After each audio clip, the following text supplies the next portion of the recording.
Bonsoir à toutes et à tous. Shalom Baraka. Ce Shabbat, c'est un Shabbat particulier, le Shabbat à venir. Hazat Hashem, Abaï Kratino de Shalom. Un Shabbat qui s'appelle Shabbat Agadol, le grand Shabbat.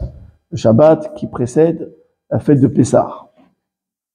On se pose une question, Shabbat Agadol, le grand Shabbat. Et pourquoi les autres c'est des petits Shabbats? Non, ils sont tous grands les Shabbats.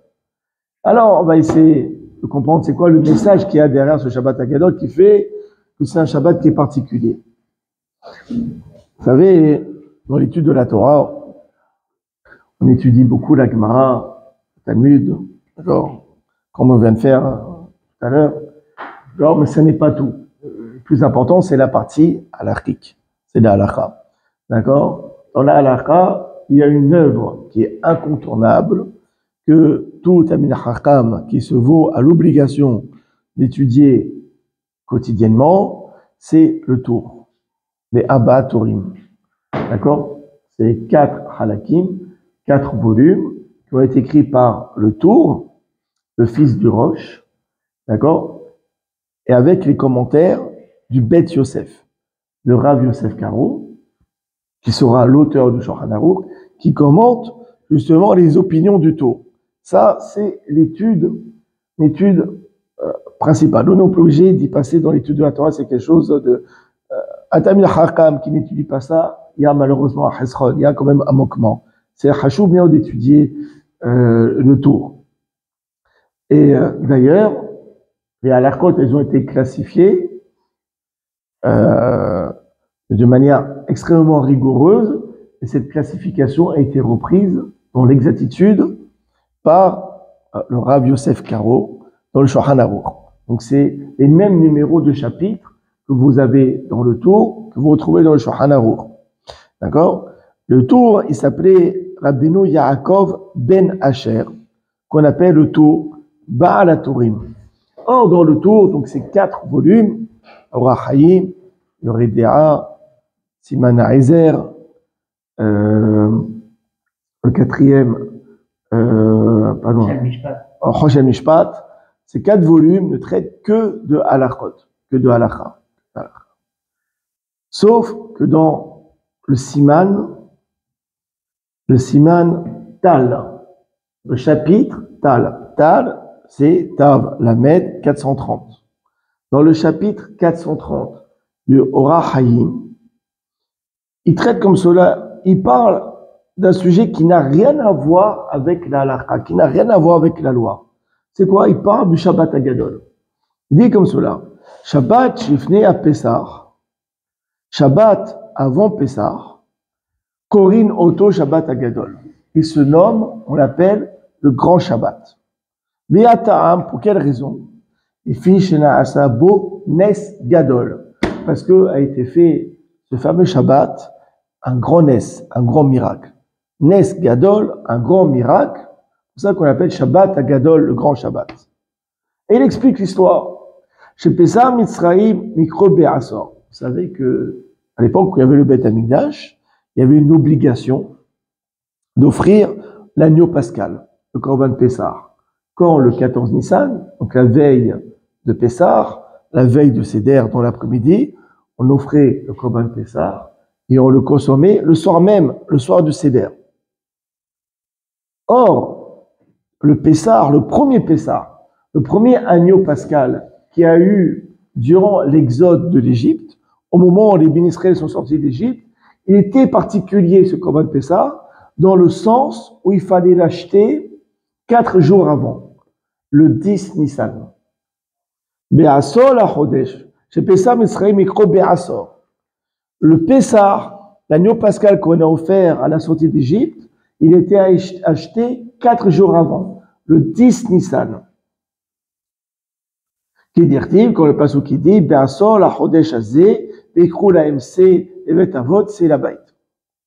Au Pessah, Sheasu Israël Mitzrayim, or le Pessah, dont les bénis Israël sont sortis d'Égypte, Aya Biyom Hamishi. Les bénis Israël, quand ils sont sortis d'Égypte, c'était un jeudi. C'était un jeudi. Le Pessah, le 15 Nissan, c'était un jeudi. Kilita Beseder Olam, quand c'est écrit dans Seder Olam. Benimsa Shasa Bachodesh, Donc c'était quand le 10 du mois, Aya Shabbat. C'était Shabbat.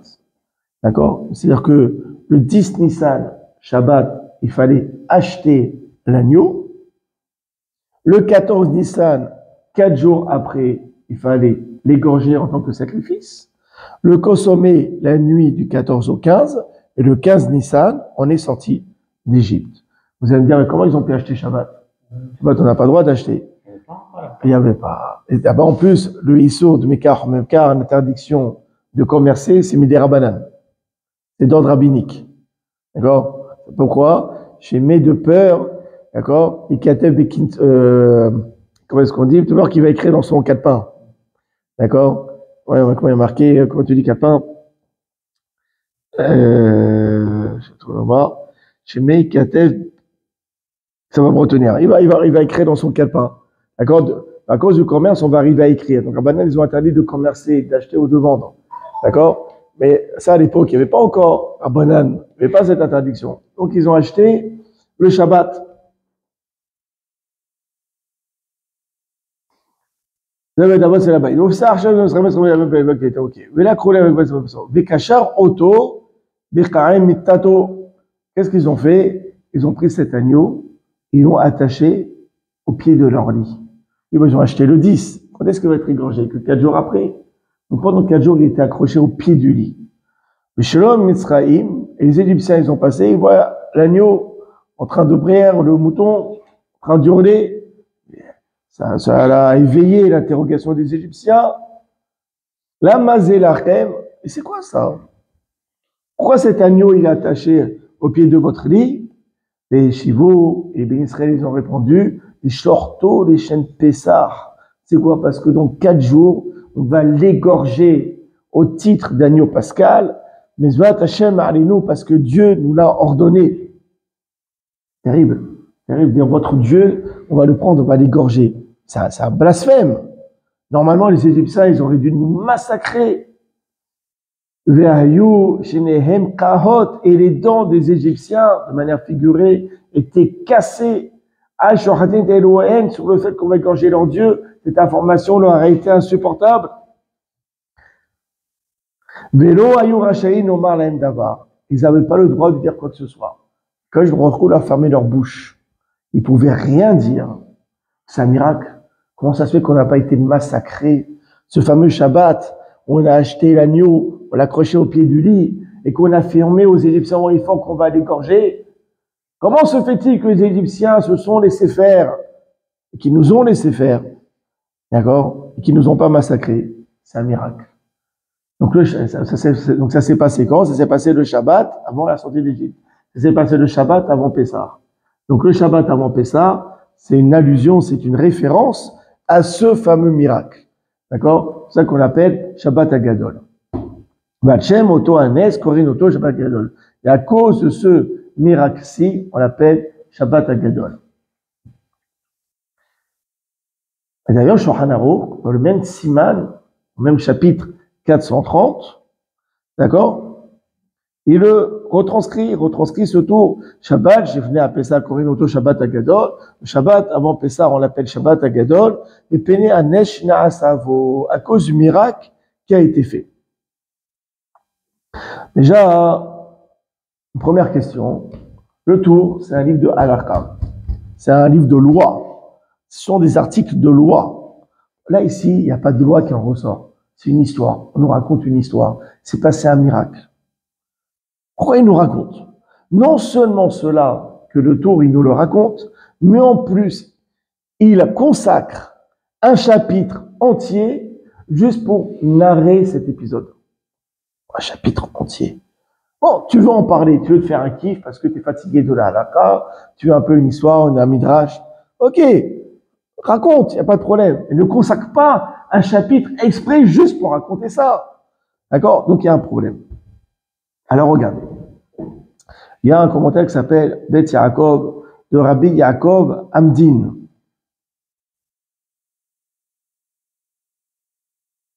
Il dit comme ça. Davar nifla kara batora hayim simanav. Il y a une chose extraordinaire qui s'est passée dans le tour Rahayim, dans l'organisation de ces chapitres, de la compilation des chapitres. Vous allez voir que même dans la numérotation des chapitres, il y a un enseignement. C'est extraordinaire.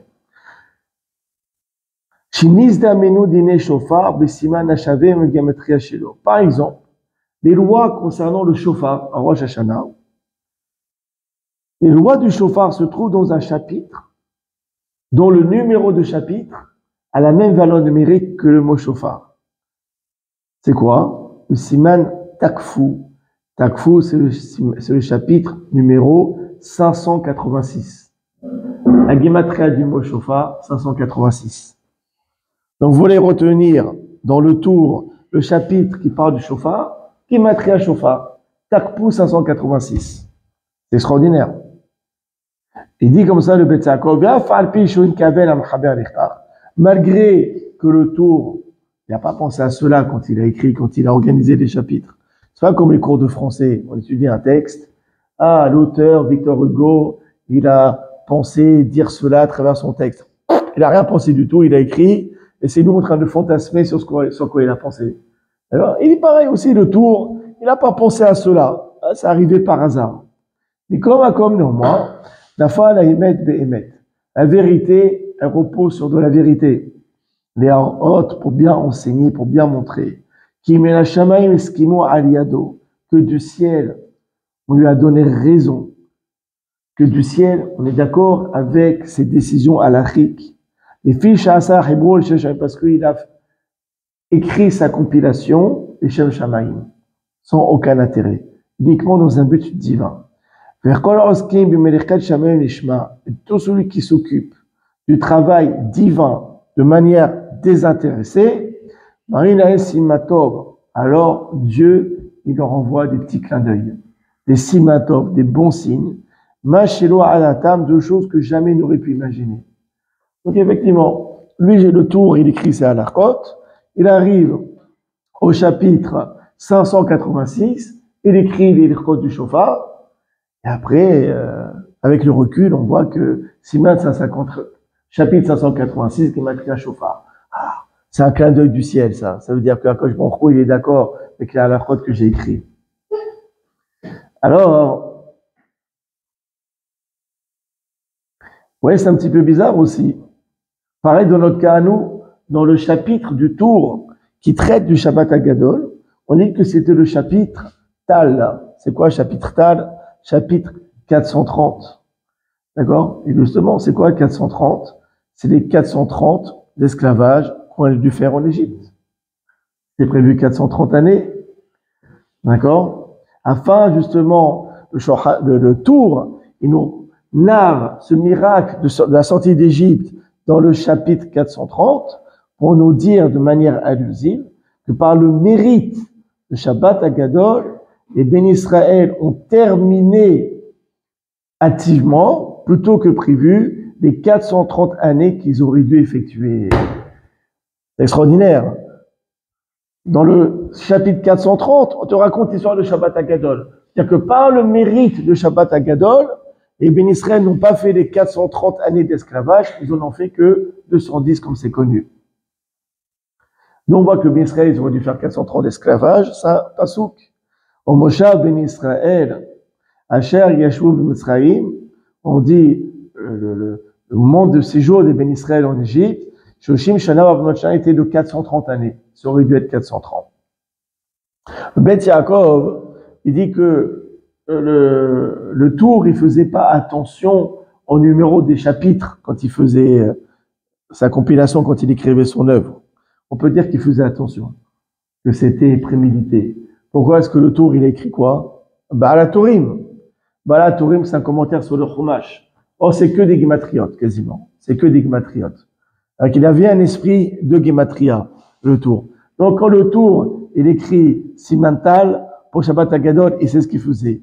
Quand il utilise le Siman Takfu pour la halachot de Shofar, et c'est ce qu'il faisait. Il y a une kavana derrière. Donc maintenant, à nous de nous creuser la tête. En quoi le Shabbat Hagadol, le fait d'avoir pris le Dieu des Égyptiens, de l'avoir accroché au pied du lit en affirmant qu'on va l'égorger, en quoi cela fait en sorte que les Hébreux sont sortis plutôt d'Égypte? À nous de comprendre le mécanisme. À nous de lier la cause à l'effet. Alors regarde. Dans la Mechilta, c'est un midrash, dit comme cela. Dieu il a dit, vous allez acheter le 10, vous allez l'accrocher au lit, et il sera une garde. Il sera gardé au pied de vos lits pendant 4 jours. C'est quoi il sera une garde? Il dit, pourquoi déjà Dieu, il a devancé l'achat de l'agneau 4 jours avant l'offrande?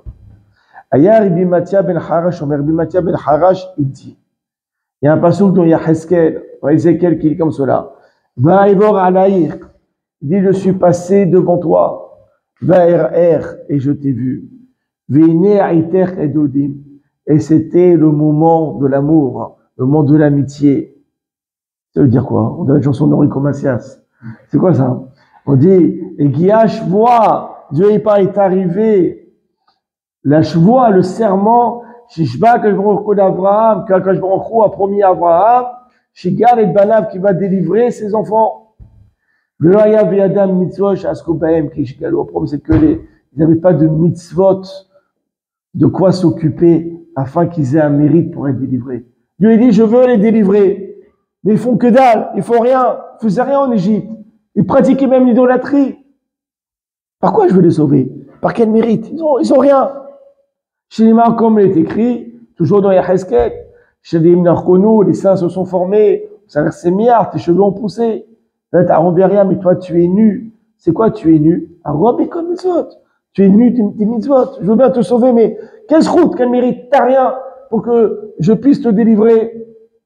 Alors, que cela nous tienne. Dieu leur a donné 2 mitzvot. D'un Pessah et d'un Mila. Le sang de Pessah et le sang de la circoncision. Qui vont s'en occuper, qui est chez Galo afin qu'ils soient délivrés. Dieu leur a dit, je vais vous donner 2 mitzvot. Pas les plus simples. La Mila, ça aurait été plus sympa, Soudash Tishiyit ou à Kiddush, que la Brit Mila. Ouais, il a dit la Mila et le Korban Pessah. Voilà 2 mitzvot. Par le mérite de ces 2 mitzvot, vous allez être délivrés. Chez Neymar, comme il est écrit, va Evor Alaïr, et je suis passé devant toi, et je t'ai vu englouti dans du sang. C'est quoi? Je t'ai vu englouti dans du sang de mitzvot, le sang de la Brit Mila et le sang du Pessah. Même pour cela que Akash Baruch Hu, il a fait devancer l'achat de l'agneau 4 jours avant. Pourquoi? Comme ça, ils auront le temps de bien s'occuper de cette mitzvah. D'accord? Ils peuvent s'occuper de la Brit Mila, de l'agneau pascal convenablement, de faire les dikotes. Néanmoins, pourquoi 4 jours? Il aurait pu dire acheter l'agneau pascal 10 jours avant, 2 semaines avant, 2 jours avant, 3 jours avant. Pourquoi 4 jours avant? Cela n'explique pas pourquoi 4 jours avant. Donc ici, il y a un chiffre clé dont le chiot va tourner autour de ce chiffre, c'est le chiffre 4. Pourquoi 4 jours avant? Le terme, le chiffre 4, on le retrouve une autre fois dans le récit de la sortie d'Égypte. C'est quoi? C'est les shonotes de Géoula. Les 4 expressions de délivrance qu'Akash Baruch Hu a utilisées. Dieu, il a dit, Beot Siti, je vais vous faire sortir.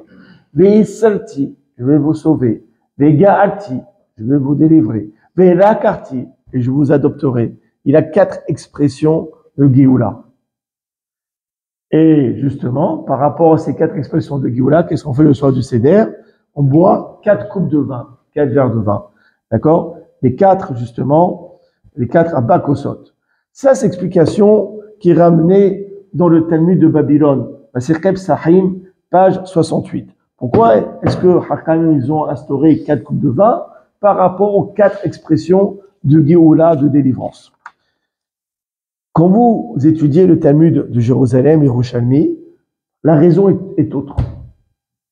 La raison est totalement différente. De Yerushalmi, on dit pourquoi on boit 4 coupes de vin?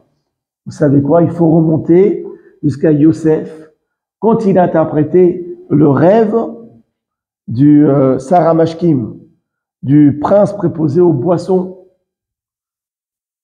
Ça, c'est Rabbi Yoshua ben Levi qui donne cette explication. Il dit pourquoi est-ce qu'on boit 4 coupes de vin qui néguent Abba Kosot chez Paro par rapport aux 4 coupes de vin de Pharaon dont le Sarah Mashkim raconte à Yosef. Il dit Vechos Paro Biadi. Et le verre de Pharaon était dans ma main, Kos, une fois. Va Esrat Otam et Kos Paro. Et les raisins, je les ai pressés dans le verre de Pharaon. Deuxième fois, le mot Kos. Va eten et Kos à Kav Paro. Et j'ai donné le verre à la main de Pharaon. Voilà, troisième fois, le mot Kos. Et Yosef, il lui prédit que tu vas retrouver ta place. Kos Paro Beyado. Et tu donneras le verre de Pharaon dans sa main. 4 fois, on voit le mot Kos. Par rapport aux 4 Kos qui a marqué dans cette paracha, à la fin de la paracha de Vayeshev, alors par conséquent, on boit les 4 coupes de vin. On ne comprend rien. Quel rapport entre les 4 coupes de vin, le soir du Seder, où cette fameuse soirée-là, nous sommes en train de célébrer la sortie d'Égypte, avec Yosef et le Sarah Mashkim qui raconte sa vie, qui raconte les rêves qu'il a fait. Quel rapport? Mais quel rapport avec Pessah et la sortie d'Égypte? On comprend rien ce Yerushalmi. Alors regardez. Le Torah Haïm, le Hatam Sofer, il dit comme cela. Il reprend le verset, il dit comme ça. On dit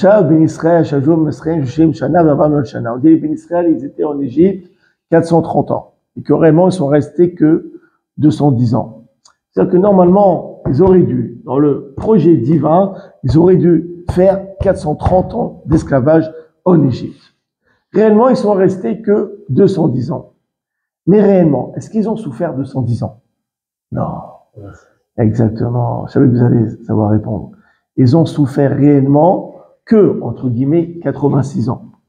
À partir de quand vraiment l'esclavage est devenu invivable, insupportable, amer, à partir de la naissance de Myriam. C'est pour ça que son père l'appelait Myriam, amère. Depuis toi, tu es devenu au monde, notre vie, elle est devenue amère. Genre, tu portes la poisse. Depuis que tu es venu, notre vie, elle est devenue amère. C'est pour ça qu'il a fait Myriam. D'accord? Donc, réellement, la souffrance sur les 210 ans, réellement, personne s'appelle Myriam ici, ça va? C'est bon? Ah bah, enchanté.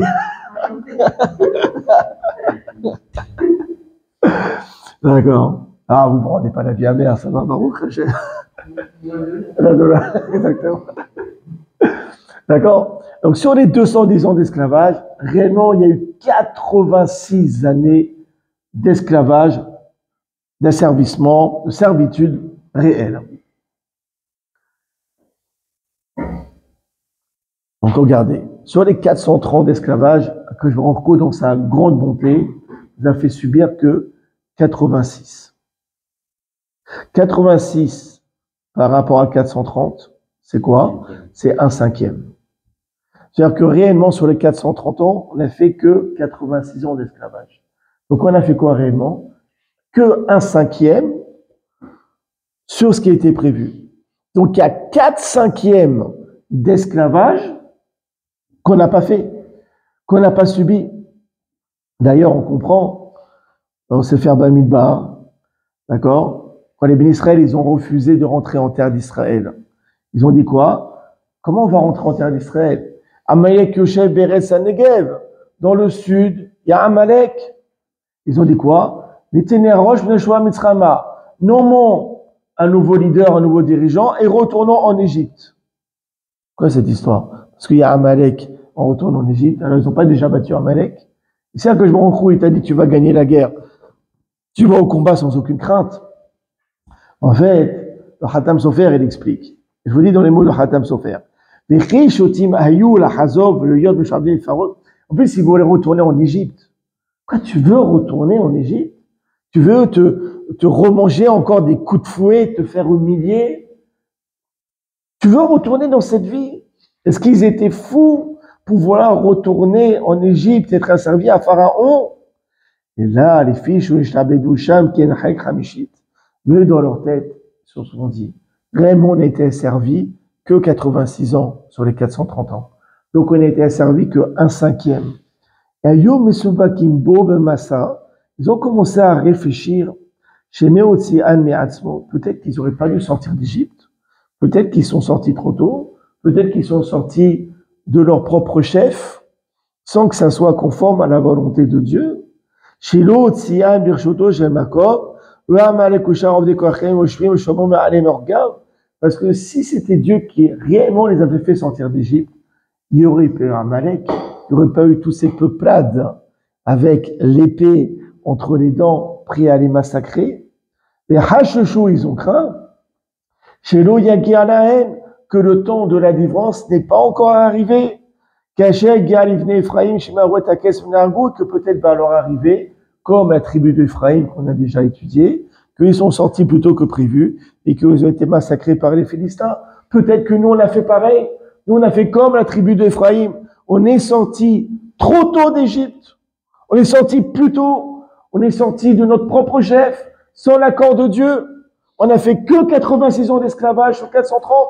Donc peut-être que Dieu n'est pas avec nous. Et donc si on se dirige en terre de Canaan, on va se faire massacrer, comme la tribu d'Ephraïm avant, qui est sortie plus tôt, s'était massacrée. C'est pour ça qu'ils ont dit on va retourner en Égypte. D'accord? On va rester encore, on va compléter les 4/5 d'esclavage qu'on n'a pas fait. Et après, Abishna, Dieu est grand, on sortira. Mais là, on est sorti beaucoup trop tôt. C'est pour ça qu'ils ont dit on va retourner en Égypte. C'est incroyable. Maintenant, on comprend les choses extraordinaires. On boit combien de coupes de vin le soir du Seder? On boit 4. Comment on dit verre en hébreu? Kos. Valeur numérique du mot kos, 86. Et on en boit combien? 4. 4 fois 86, ça fait combien? 430. D'accord? Et justement, 5 fois 86, pardon. Et donc justement, nous, on fait 4 fois 86. C'est quoi? Exactement. On boit 4 kosot, on boit 4 fois 86 pour mettre en relief, en allusion, les 4/5 d'esclavage qu'on n'a pas fait. C'est extraordinaire ou pas? Donc, cos, gematria de cos, 86. On en boit 4 fois 86. Ça met en allusion les 4/5 d'esclavage qui n'ont pas été faits. Donc, c'est qu'il y a les 4/5 qui ne sont pas sortis d'Égypte. Oui, c'est encore autre chose, ça. Oui, tu as raison. Oui, on retrouve encore 4/5, c'est vrai. C'est vrai, Hamouchim, 4/5 sont. C'est vrai que c'est pas mal, ça. Non, mais c'est toi qui as raison. À 4/5 qui sont morts. Mais c'est intéressant. Donc, je répète le chidouche, parce que c'est extraordinaire. Cos, un numérique de cos 86. On en boit 4 fois 86. Ça fait allusion aux 4/5 d'esclavage qu'on n'a pas fait. C'est extraordinaire. Et donc, on vient remercier Dieu à cela. C'est extraordinaire ce chidouche. D'où les Arbakosot. Et maintenant, on comprend le lien, justement, entre les Arbakosot et 4 coupes de vin du soir de Seder, avec justement le rêve qu'a fait le Saramashkim. C'est quoi le rêve qu'il fait? Il y a un Midrash qui analyse ce rêve dans Bereshit Rabbah, Siman Pehet. Voilà, sa père, Saramashkim, le Saramashkim, il raconte, il raconte son rêve. Voici que il y avait une vigne face à moi. C'est quoi la vigne? Elo Israël et Dieu Midrash. La vigne, ça représente le peuple d'Israël, le peuple juif. Chez les morts, on va écrit Gefen Mesrem Tassia. Bon. On continue à narrer le rêve. Va Gefen Shosha Sarigim. Il dit dans la vigne, il y avait 3 branches. C'est quoi les 3 branches? Moshe, Aaron, Myriam. Et Keforahat, elle fleurissait. C'est quoi? Ifreha Glodash Israël. La Géoula, le salut d'Israël était en train de fleurir. Ata Nitsa, elle a fait pousser des bourgeons. Insa Glodash Israël a bourgeonné la Géoula d'Israël. En fait, à travers son rêve, d'accord, ce prince-là, il est en train de raconter la sortie d'Égypte. Et il est en train de prophétiser à travers son rêve la Géoula, l'exode. Verkos paro biadi, et j'avais le verre de Pharaon dans ma main, il raconte. Et donc maintenant on comprend. Comme dans son rêve, on parle de la sortie d'Égypte, et dans son rêve, il exprime 4 fois le mot kos. C'est pour ça qu'on boit les 4 kosot. C'est pour ça que les 4 kosot sont reliés au rêve de Sarah Mashkim. Parce que tout le rêve de Sarah Mashkim, c'est une prophétie qui traite de la sortie d'Égypte. Et dans cette prophétie, dans ce rêve, il dit 4 fois le mot kos. C'est pour ça qu'on boit 4 kosot. Et là, on comprend la relation, le lien qu'il y a entre son rêve et les Abba kosot. Et maintenant, pourquoi Yosef, c'est lui qui reçoit ce rêve? Pourquoi c'est à lui qu'on lui raconte ce rêve? C'est pas par hasard. Si on le raconte à lui, c'est qu'il a un rôle à jouer. C'est-à-dire qu'ici, à Kosh Baruch Hu, il dit de manière allusive à Pharaon que à la suite de ce rêve, il deviendra vice-roi. Il lui annonce, si c'est à toi qu'on a raconté, c'est qu'à travers ce rêve, tu as un rôle à jouer. Tu vas raconter ce rêve, l'interprétation plus tard du rêve de Pharaon, et tu reviendras vice-roi. Et qu'à la suite de cela, les bénis Israël ne feront qu'un 5e de l'exil prévu. C'est quoi dans ce rêve que tu as entendu? Tu as entendu 4 fois le mot kos. 4 fois kos, 4 fois 86. Pour te dire qu'il y aura 4/5 d'esclavage qui ne seront pas faits par tes descendants, par les bénis Israël. Ils ne feront justement qu'un 5e.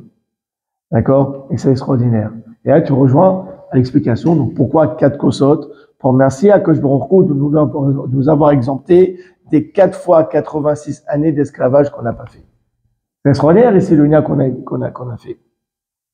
Il y a une autre allusion d'ailleurs. Vous savez, il y a un passage qui dit comme cela, il y avait donc la famine dans le monde entier. D'accord? Alors qu'est-ce qu'il a fait? Yosef, il a dit, vendez-moi tous vos terrains, et en échange de votre fortune, je vous donnerai à manger. Je vous donnerai du blé. Mais Yosef al-Am, il dit le verset ainsi. Yosef, il a dit au peuple,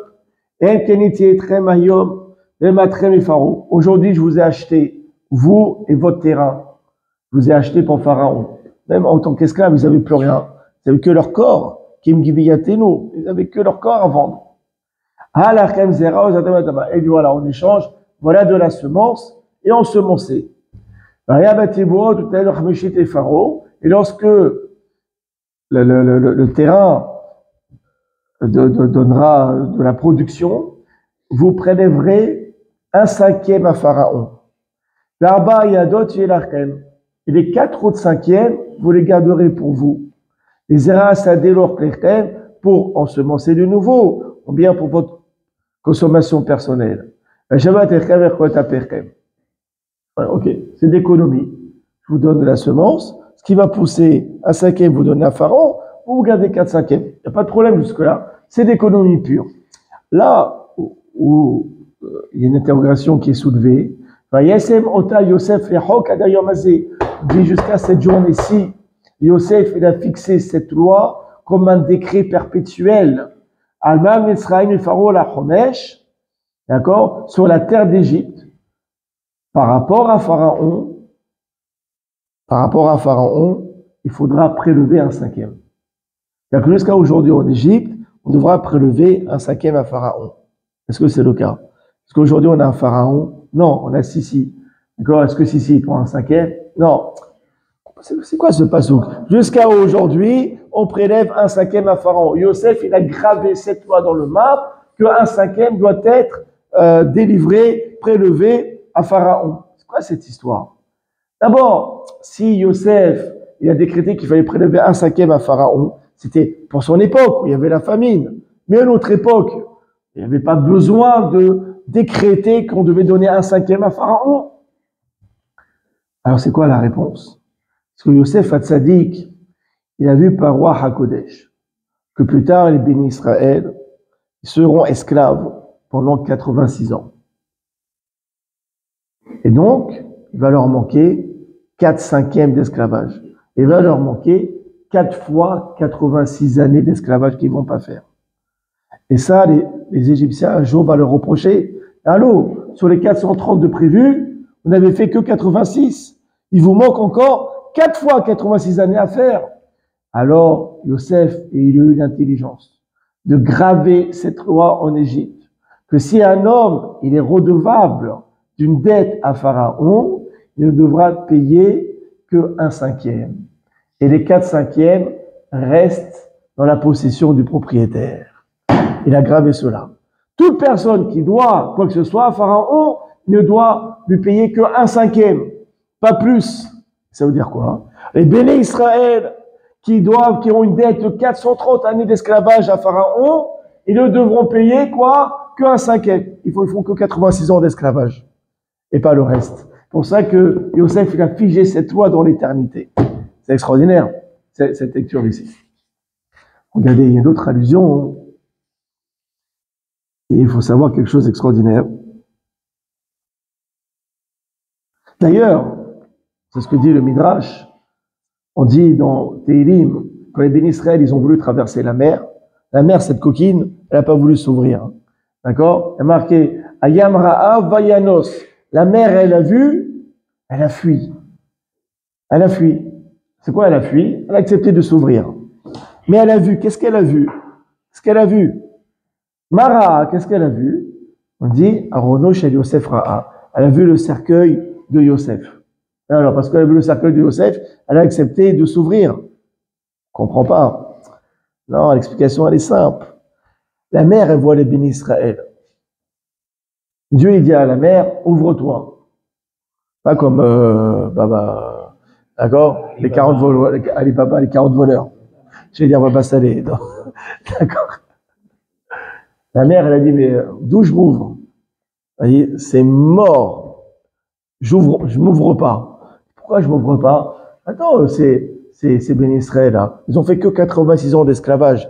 C'était prévu 430. Non, quel rapport? Qui terminent les 430, ils reviennent, là, j'accepterai de m'ouvrir. Mais là, je m'ouvre pas. Ils ont fait que 86 ans sur 430. Ah, on leur a montré le cercueil de Yosef. Dit, Baba, rappelle-toi le décret qu'a fait Yosef. C'est quoi? C'est que tout celui qui est redevable de Pharaon, il ne devra payer que 1/5. Donc sur les 430, ils ont payé 1/5. Ils ont fait 86 ans d'esclavage. Maintenant, tu peux t'ouvrir. La mère, elle a accepté. Pour ça, dès qu'elle a vu le harono de Yosef, elle a accepté de s'ouvrir. Par rapport à ce qu'on a dit, maintenant, on comprend le Midrash. Et regardez. On va essayer d'approfondir encore plus. Le Harizal, il explique comme cela. En réalité, ce qu'elle a en compte, c'est la mer, il la mer. Ah oui, mais il y a des règles de la nature à respecter, il faut négocier. C'est la anava, la modestie de la cage de Baruch. Non, la modestie, la anava. Elle dit, vous savez, on fait un bakosot de vin. Si une personne, elle veut faire 4 verres de phénix ou 4 verres de boucha, elle peut ou elle peut pas? Elle a quitté ou pas? D'accord? Mais non, c'est 4 verres de vin. Même celui qui ne supporte pas le vin, il devra se forcer, il dit le Shulchan Aruch. Alors, il y a une explication. Il dit le Harizal, on revient toujours au même problème, que les Neshamot qui sont descendus en Égypte, qui ont subi l'esclavage, avaient besoin de réparer la faute commise par Adam Arishon. Pourquoi? Pourquoi on revient toujours à Adam Arishon? Parce qu'Adam Arishon, en lui, dans son corps, il y avait toutes les Neshamot. Il y avait toutes les âmes à l'intérieur. Donc, toutes les âmes ont contribué à la faute, ont fauté. D'accord? Et ces Neshamot qui étaient dans le corps d'Adam Arishon, ce sont les mêmes qui sont descendus en Égypte. D'accord? Donc, ces Neshamot en Égypte, elles devaient réparer la faute de Adam Arishon.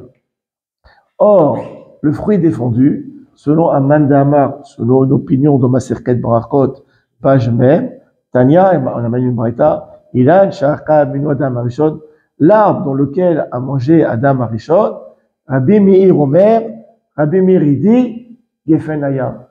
C'était la vigne. C'est la vigne, selon l'opinion de Rabbi Meir. Shener Kadawash Mebilala Aladam et la Il n'y a pas une chose qui amène le désordre chez l'homme s'il n'y a pas l'alcool, le vin. Toujours, comment on dit, la fête sans alcool, la fête est plus folle. C'est le contraire. D'accord? Avec l'alcool, la fête est plus folle. D'accord? Donc c'est ça le truc. Alors, donc comment ils ont fauté? Ils ont fauté parce qu'il y a un roi Shtout, il y a un esprit de folie qui est rentré en eux. Qu'est-ce qui amène l'esprit de folie? Qu'est-ce qui fait perdre la tête? C'est quoi? C'est le vin.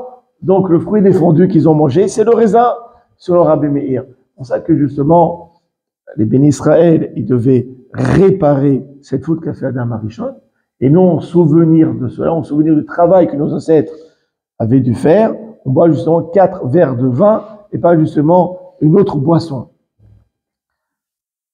Dans l'Écouté Torah de Harizal, il explique pourquoi les bénis Israël ils devaient rester de base à l'origine 430 en Égypte. Pourquoi 430? Vous savez, c'est un nombre totalement arbitraire, 430. Pourquoi 430? Pourquoi pas plus, pas moins? Alors, il explique comme cela. Il explique dans Shara Pesukim que, c'est un peu de Kabbalah, on va pas trop s'attarder, que par la faute de la consommation de l'arbre défendu, Adam Arishon, il a réveillé ce qu'on appelle Hamisha Mine Givurot. 5 types de Gvurot. De quoi? De sévérité, de rigueur. Or, le nom de Dieu qui est à la racine de la rigueur, c'est le nom de Dieu Elohim. D'accord? Donc, voilà. Donc, il a réveillé quoi? Il a réveillé 5 fois le nom de Elohim. D'ailleurs, vous voyez, une fois que Adam et Hava, ils ont mangé le fruit défendu, lorsque Akadosh Baruch Hu leur fait la réprimande, les gronde, vous allez retrouver dans le verset 5 fois le mot Elohim. Vaishmeo et kol Hashem Elohim. Ils ont entendu la voix de Dieu Elohim une fois. Mitaler Bagan qui allait dans le jardin, les rois Hayom en pleine journée. Vaïtrabe Adam Vishno Yupene Hashem Elohim. Adam et sa femme se sont cachés de devant Elohim. Deuxième fois. Betor et Sagan. Vekra Hashem Elohim. Hashem Elohim, il a appelé une troisième fois. Et Adam, il a appelé l'homme. Vayomer Loyeka, il a dit où tu es. Vayomer Hashem Elohim. D'accord? Laïcha, Dieu, il dit à la femme, Mazot Asit, qu'est-ce que tu as fait? Vayomer Eshana Cheshani Baruchal, il dit non, c'est le serpent qui m'a incité, j'ai mangé. Vayomer Hashem Elohim, cinquième fois. Hashem Elohim, il a dit au serpent, parce que tu as fait cela, tu seras maudit parmi tous les animaux, etc. Donc, on voit dans la réprimande, il a marqué 5 fois le mot Elohim. Pourquoi? Parce que par la consommation de ce fruit défendu, Adam et Hava, ils ont réveillé 5 types de Gevurot, de rigueur, qui ont leur racine dans le nom de Elohim. Attends, regarde, on continue à analyser. Donc maintenant, ces Neshamot qui étaient dans le corps de Adam Arishon, ils sont descendus en Égypte, ils devaient réparer cette faute. Et c'est pour cela qu'ils ont été réduits à l'état d'esclavage pour réparer cette faute, pour réparer le fait d'avoir réveillé 5 fois le nom de Elohim, d'avoir réveillé 5 fois ces forces de la rigueur. C'est pour cela que lorsque le Passouk traite de l'esclavage des bénis Israël en Égypte, il est écrit aussi 5 fois le mot Elohim. Vous retrouvez le parallèle. Et ce fut durant cette époque. Le roi d'Égypte est mort. Ben Israël se sont découragés de l'esclavage. Et leur plainte est montée, elle, à Elohim. Une fois, Minavoda. Veishma Elohim. Deuxième fois, Elohim a entendu. Et à Akatam leur crainte, leur gémissement. Vaiskor Elohim et Berito. Elohim, Dieu, s'est rappelé de son alliance. Et Abraham, et Israël, et Jacob. Vayar Elohim, et Ben Israël. Elohim, il a vu les Ben Israël. Vayeda Elohim, et Dieu, il a su. 5 fois Elohim. C'est-à-dire quoi? Akadosh Baruch Hu, il a vu que le tikkun, la réparation de Adam Arishon, a été faite. Que la réparation, le fait d'avoir éveillé les 5 Elohim, d'accord, ça a été fait. Or, Elohim, Gematria du nom Elohim, c'est 86.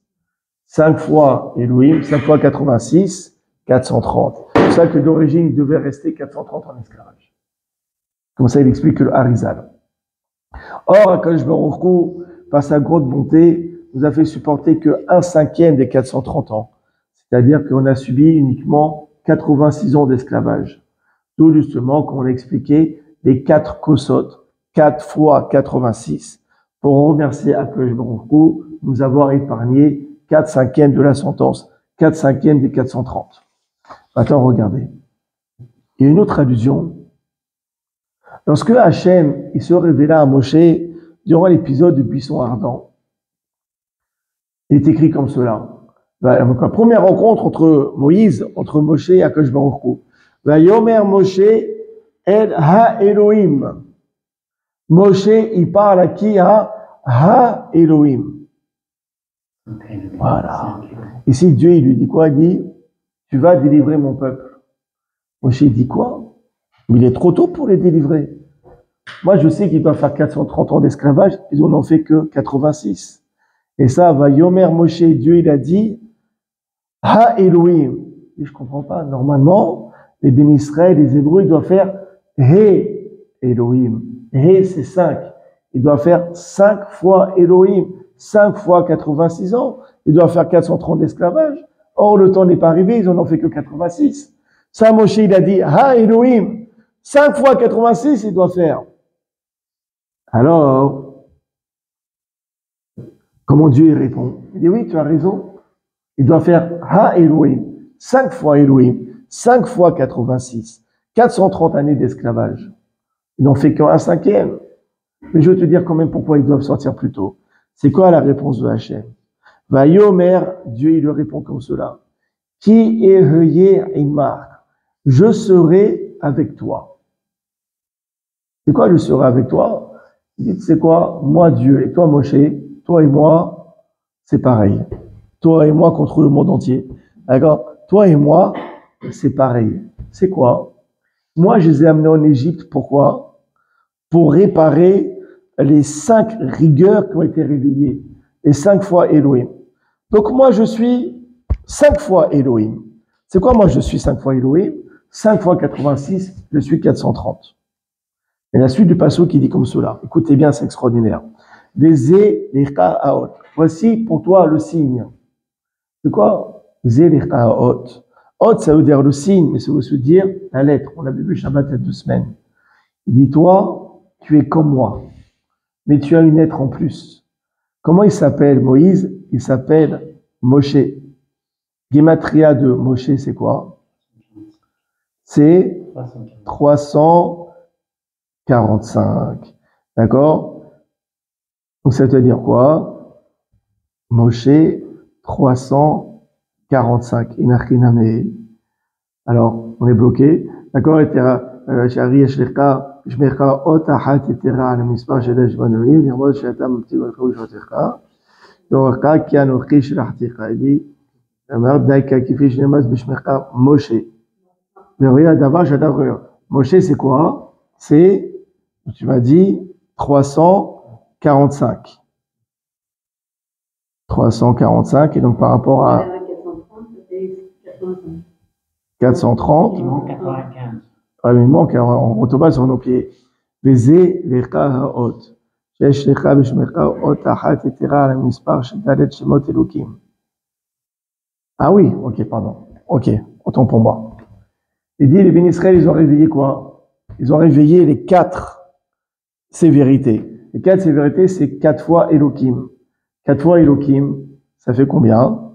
Ça fait 344. 344. Or, toi, Moshe, ta gematria, c'est quoi? C'est 345. Toi, tu as un en plus. Toi, tu as un en plus. Il fait que ce un en plus fait que par ce mérite, tu pourras sortir les bénis Israël plutôt que prévu. C'est ça, baiser les chaot. Toi et moi, on est pareil. Mais baiser les chaot, toi, tu as un hôte. Tu as un en plus qui fait que ce un en plus fait que tu peux faire sortir les bénis Israël plutôt que prévu. C'est ça l'enseignement. Et je termine sur quelque chose d'extraordinaire que le Torah Tahim explique comme cela. La raison pour laquelle Akadosh Baruch Hu, il a demandé d'acheter le Korban Pessah le 10 Nissan, c'est-à-dire 4 jours avant son offrande, 4 jours avant sa shrita, avant justement de compléter les 4/5 d'esclavage qui n'ont pas été respectés. Chaque jour parmi ces 4 jours correspond, vient compléter justement 1/5 qui n'a pas été fait. Étant donné qu'il y a 4/5 d'esclavage qui n'ont pas été respectés, alors chaque jour, et vous gardez chez eux cet agneau, ça vient compléter chacun des 5e qui a été fait. Et pourquoi? Parce qu'il faut savoir que pendant ces 4 jours, chaque jour, ils étaient en danger de mort. Chaque jour, les Égyptiens pouvaient venir chez eux pour les égorger. Par quel chutzpah, par quel toupet ils vont se permettre d'égorger leur Dieu. Donc chaque jour, c'était un messirut nefesh. Chaque jour, c'était un don de soi. Donc chaque jour vient compléter chacun des 1/5 d'esclavage qui n'a pas été fait. D'accord? Et justement, maintenant on comprend. Jamais. C'est pour cela d'ailleurs. Maintenant on comprend pourquoi le tour, pour raconter ce miracle de Shabbat Hagadol, il a placé dans le chapitre Tal 430. Pour dire justement, grâce au mérite de Shabbat Hagadol, grâce au mérite des 4 jours qu'ils ont gardé l'agneau chez eux, qu'ils ont mis leur vie en danger, alors Dieu a complété les 4/5 d'esclavage qui n'ont pas été faits. Maintenant on comprend, grâce au mérite du Shabbat Hagadol, ont été complétées les 430 années d'esclavage. C'est pour ça que le tour, il le raconte dans le Siman 430. Et Nifla. C'est extraordinaire quand on réfléchit. Et je termine sur un des mots extraordinaires. Il dit, prenez le mot Shabbat Hagadol. Shabbat Hagadol. Vous prenez les premières lettres. Shabbat Hagadol.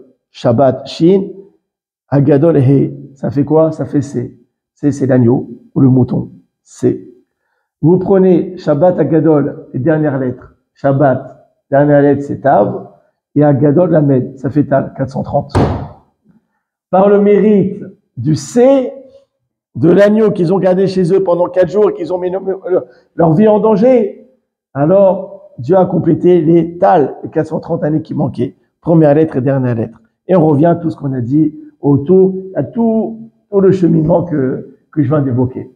Voilà, un peu compliqué le shiur, ouais, mais d'une profondeur extraordinaire. Vous voyez, mais Tzikut Torah, la beauté de la Torah, comment? Comme un puzzle, tout s'entremêle, tout se regroupe.